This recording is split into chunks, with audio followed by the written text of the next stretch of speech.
بسم اللہ الرحمن الرحیم۔ نبوت کا تیسرا سال ہے اعلان نبوت کیے ہوئے محمد صلی اللہ علیہ وسلم کو، اور آپ کے ساتھ جو ابتداءً مسلمان جو لوگ ہوئے تھے سیدنا ابوبکر صدیق، ان کی بڑی کاوش ہے کہ انہوں نے بہت سارے اکابر صحابہ کو اس وقت اسلام کی دعوت دی تھی، جس میں حضرت طلحہ ہے، زبیر ہے، عبد الرحمن بن عوف ہیں، حضرت عثمان غنی ہیں۔ یہ لوگ حضرت ابوبکر صدیق کے قریبی ساتھی تھے، دوست تھے، اور حضرت ابوبکر صدیق نے ان کو دعوت دی تھی اور یہ مسلمان ہوئے تھے۔ ایک مرتبہ حضرت علی المرضی رضی اللہ تعالیٰ عنہ چھپ کے مسلمان نماز پڑھا کرتے تھے۔ ابتداءً نبوی سال، تیسرا سال تھا اعلان نبوت کیے ہوئے، اور جناب ابو طالب نے آپ کو دیکھ لیا۔ چونکہ یہ نماز کا طریقہ مروجہ وہاں پر اس وقت نہیں تھا، کعبہ کے لوگ عبادت تو کرتے تھے لیکن عبادت کا کوئی علیحدہ سا طریقہ تھا۔ یہ جو ابراہیمی طریقہ تھا، جو انبیاء کا طریقہ تھا، یہ چینج ہو چکا تھا، بدل چکا تھا۔ تو جناب ابو طالب نے دیکھا اپنے بیٹے کو، فرزند کو، اور کہا کہ ٹھیک ہے، تم اس طرح سے اس کام پہ لگے رہو۔ اور اس وقت کہا جاتا ہے کہ نماز تو پنجگانہ معراج پہ فرض ہوئی ہے، جب نبی صلی اللہ علیہ وسلم کو معراج ہوئی ہے اور معراج بعد میں ہوئی ہے، تو نبوت کا جو تیسرا سال تھا اعلان نبوت کا، سن 3 نبوی آپ اسے کہہ سکتے ہیں، تو اس میں فجر کی کہا جاتا ہے نماز فرائض پڑھا کرتے تھے نبی صلی اللہ علیہ وسلم اور آپ کے ساتھی بھی، اور مغرب کے بعد،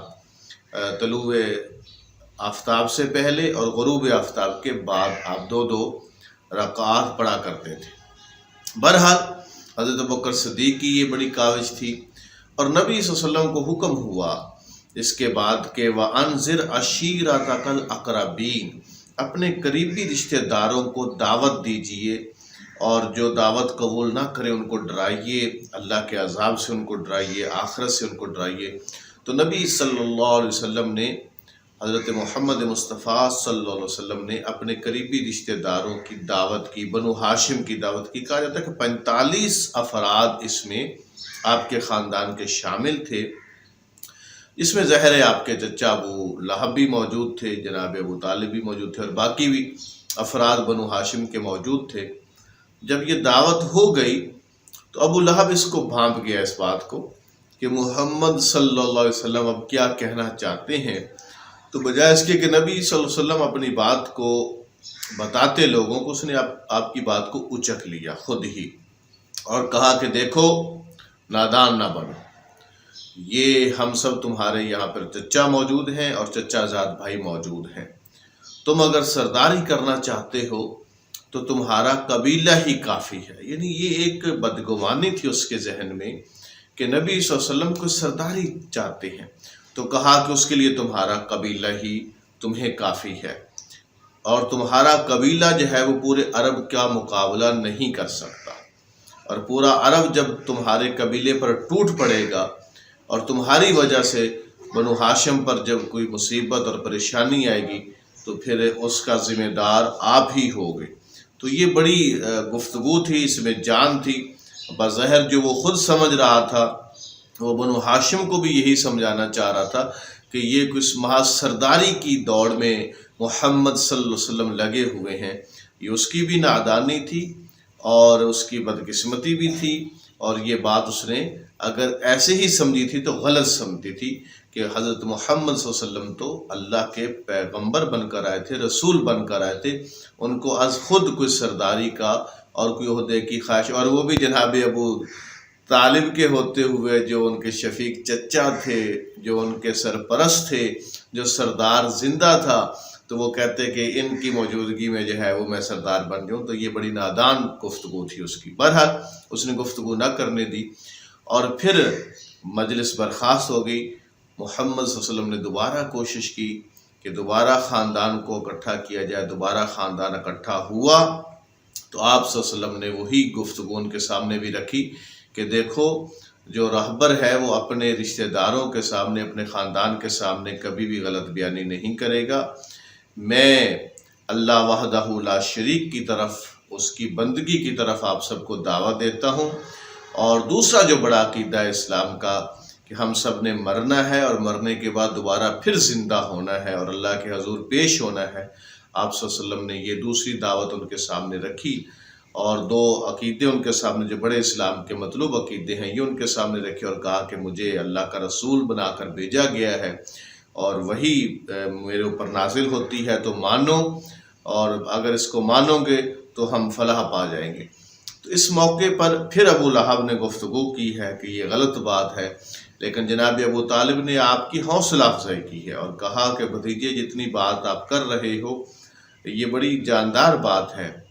اس میں بڑی چیزیں چھپی ہیں، بڑا معنی ہے اس کے اندر، اور ہمیں یہ بہت پسند ہے آپ کی باتیں، اور جو آپ کو کہا گیا ہے آپ اس کے مطابق کام کریں۔ یہ سرپرست تھے، انہوں نے ان کو پالا تھا بچپن میں، یہ جانتے تھے کہ یہ صادق و امین ہے، یہ غلط بات نہیں کر رہے، یہ خواہش نفس سے کچھ نہیں کہہ رہے، یہ اللہ کا پیغام ہے تو یہ اس طرح کی بات کر رہے ہیں۔ بہرحال لیکن آپ حیران ہوں گے کہ اتنی گفتگو کے بعد بھی جناب ابو طالب کے یہ جو خوشکن الفاظ تھے یہ تو تھے، لیکن کھل کر کسی نے حضرت علی المرتضیٰ رضی اللہ تعالیٰ عنہ کے علاوہ کسی نے حمایت کا بنو ہاشم میں اعلان نہیں کیا کہ ہم آپ کی حمایت کریں گے، ہم آپ کے ساتھ ہیں، ایسی کوئی بات اس مجلس میں ہوئی نہیں۔ بہرحال اس کے بعد ایک مکہ کے اندر ظاہر پورا خاندان موجود تھا اور مکہ کے اندر بات تو پھیل چکی تھی۔ ابتداءً تو لوگ سمجھ رہے تھے کہ شاید یہ صرف الوہیت کے جو ہیں وہ حقوق بیان کرتا ہے محمد صلی اللہ علیہ وسلم، لیکن بعد میں لوگوں کو پتہ چلا کہ یہ اللہ وحدہ لا شریک کی عبادت کا بھی دعویٰ دیتے ہیں۔ اسی دوران پھر آپ صلی اللہ علیہ وسلم کو یہ حکم ہوا کہ فَاصْدَعْ بِمَا تُؤْمَرُ، جو آپ کو حکم دیا جا رہا ہے اس کو کھول کر بیان کریں اب لوگوں کے سامنے۔ اور پھر وہی جو عرب کا ایک دستور تھا کہ جب بھی عرب میں کسی شہر کسی بستی پر کوئی ناگہانی کوئی مصیبت کوئی آفت کوئی بڑی خبر ہوتی تو عرب کا ایک فرد جو ہے اس شہر اور بستی کا ایک فرد جس کو وہ سب سے پہلے اس کی اطلاع ملتی کہ یہ ناگہانی مصیبت پریشانی اور آفت اور کوئی بڑی خبر میرے پاس پہنچی ہے اور میرا فرض ہے کہ میں اپنی پوری قوم کو دوں، تو وہ ایک اونچی جگہ پر پہاڑ پہ چڑھ جاتا تھا، اور ان کا دستور تو یہ تھا کہ وہ کپڑے اپنے اتار دیتا تھا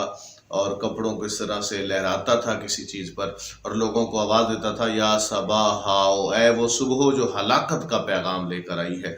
تو محمد صلی اللہ علیہ وسلم نے جو دستور عرب تھا اس کو اپنایا، لیکن شرم و حیا کے پیکر تھے، آپ نے کپڑے نہیں اتارے۔ آپ اسی طرح کوہ صفا پہ مکہ کے اندر جو پہاڑ تھا اس پر تشریف لے گئے ہیں اور آپ نے اسی طرح سے آواز دی ہے، ندا دی ہے، لوگوں کو پکارا ہے یا صباحاؤ، تو پورا مکہ جو ہے وہ امٹ کر آ گیا، سمٹ کر آ گیا، آپ کے سامنے آ گیا۔ جو خود نہیں آ سکتا تھا اس نے بھی اپنا نمائندہ بھیجا، کیونکہ بڑی خبر ہے، مکہ پر کوئی بڑی مصیبت ظاہر ہے، یہ عرب کا دستور تھا۔ تو سب وہاں پر لوگ موجود ہیں اور آپ صلی اللہ علیہ وسلم ان سے مخاطب اور فرماتے ہیں یہ نبوت کا تیسرا سال ہے کہ اے مکہ والو اب بتاؤ، اگر میں تمہیں یہ خبر دوں کہ ایک طرف سے میں اوپر کھڑا ہوں اور دوسری طرف بھی دیکھ رہا ہوں، اور یہ خبر دوں کہ ادھر سے ایک لشکر ہے جو تم پر حملہ آور ہونا چاہتا ہے، تو تم تو نہیں دیکھ رہے لیکن میری اس بات کو مان لو گے؟ کہا ہاں، آپ کی بات کو مانیں گے کیونکہ آپ صادق ہیں، امین ہیں، آپ کی زبان سے ہم نے سچ کے سوا کبھی نہیں گبا سنی۔ اچھا اتنا مجھے سچا مانتے تو پھر یہ بھی مانو کہ میں اللہ کا رسول ہوں اور اللہ وحدہ لا شریک کی عبادت کرو، اس کی بندگی کرو، میرے پیغام کو مانو۔ اب یہ بات جہاں سال ہا سال سے جس عقیدے پر جس عمل پر وہ ڈٹے ہوئے تھے، باپ دادا کے دین کو چھوڑنا اور پرانے طرز عمل کو چھوڑنا یہ اتنا آسان نہیں ہوتا۔ تو پورا مکہ جہاں ایک ہی لمحے ان کو کہہ رہا تھا کہ آپ سچے ہیں، ہم آپ کی بات کو مانیں گے، دوسرے لمحے دوسرے ہی سانس میں پورے مکہ نے کہا کہ نہیں، ہم آپ کی بات کو نہیں مانتے۔ یہ ہوتا ہے اندھی تقلید اور اپنے آباء اور اجداد کے دین پر طرز عمل پر بغیر دلیل کے بغیر سوچے سمجھے ڈٹے رہنے کا یہ نتیجہ تھا کہ وہ ڈٹ گئے۔ اور اس جگہ پر ابو لہب جو آپ کے چچا تھے اس نے تو بڑے نازیبا الفاظ کہے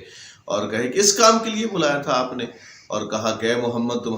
تم برباد ہو جاؤ۔ تو اللہ رب العالمین نے نبی صلی اللہ علیہ وسلم نے تو کوئی جواب ابو لہب کو نہیں دیا اس ٹائم، لیکن اللہ تعالیٰ نے کہا تبت یدا ابی لہب، ابو لہب برباد ہو جائے، اور وہ برباد ہو گیا۔ تو یہ آپ نے اب پورے مکہ کے اندر کھل کے بات ہو گئی ہے، بابانگ دہل ہو گئی ہے، سب کو پتہ چل گیا ہے آپ صلی اللہ علیہ وسلم اللہ وحدہ لا شریک کی طرف بلا رہے ہیں، اور بتوں کے بارے میں کھل کر یہ بات کہہ رہے ہیں کہ یہ عاجز ہیں، یہ کچھ نہیں دے سکتے، ان کے اختیار میں کچھ نہیں ہے، اور یہ کوئی نفع نقصان کے مالک نہیں ہیں۔ تو بت در حقیقت جو ہوتے تھے وہ سابقہ گزرے ہوئے نیک لوگوں کی تصویریں ہی ہوتی تھی۔ تو اصل عقیدہ ان کا یہ ہوتا تھا کہ یہ نیک لوگ جو ہیں یہ نفع نقصان کے مالک ہیں، یا یہ نیک لوگ ہماری نفع اور نقصان کی دعائیں جو ہیں اللہ کے حضور ہم کرتے ہیں کہ یہ نقصان دور کر دے اور یہ نفع ہمیں عطا دے، تو اللہ تو نہیں سنتا، ان کے وسیلے سے پھر جو ہے وہ اللہ تک ہماری باتیں پہنچتی ہیں۔ تو وہ یہ اس پہ ڈٹے ہوئے تھے، اور نبی صلی اللہ علیہ وسلم اس کی مسلسل مخالفت کر رہے تھے کہ نہیں، اللہ وحدہ لا شریک ہی سب کچھ سنتا ہے۔ تو یہ 3 نبوی کے واقعات تھے۔ اس کے بعد کیا ہوا وہ اگلی نشست میں آپ سماعت فرمائیے گا۔ بہت شکریہ۔